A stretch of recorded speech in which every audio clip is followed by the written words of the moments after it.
নমস্কার, কাকলিস কিচেনে আপনাদের সকলকে স্বাগত। আজ আমি বানাবো দই রুই। কড়া গরম হয়ে গেছে, দিয়ে দেব সর্ষের তেল, ফোড়নে দিয়ে দেব তেজপাতা আর শুকনো লঙ্কা। একটু নেড়ে চেড়ে দিয়ে দেব পেঁয়াজ কুচি। পেঁয়াজ কুচিটাকে একটু হালকা ভেজে নিয়েই দিয়ে দেব থেতো করে রাখা রসুন আর পেঁয়াজটাকে একটু লাল লাল করে ভেজে নেব। এই পর্যায়ে আমি দিয়ে দেবো আদা বাটা আর কাঁচা লঙ্কা বাটা।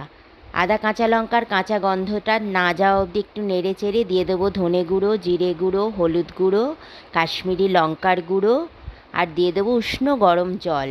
দিয়ে মশলাটাকে ভালো করে কষিয়ে নেব।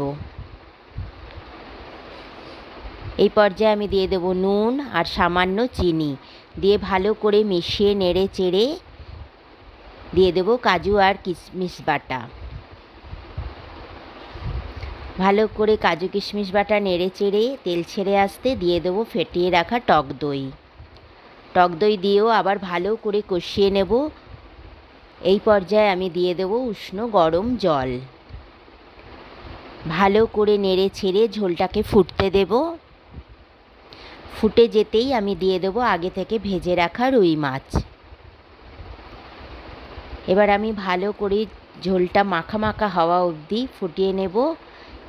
এবার আমি দিয়ে দেবো গরম মশলা আর ঘি, দিয়ে ভালো করে মিশিয়ে নেড়ে চেড়ে গরম গরম পরিবেশন করে দেব দই রুই।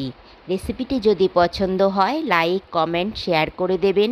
সাবস্ক্রাইব করতে ভুলবেন না। পাশের বেল আইকনটিতে অবশ্যই প্রেস করে দেবেন আমার নতুন নতুন রেসিপি পাওয়ার জন্য।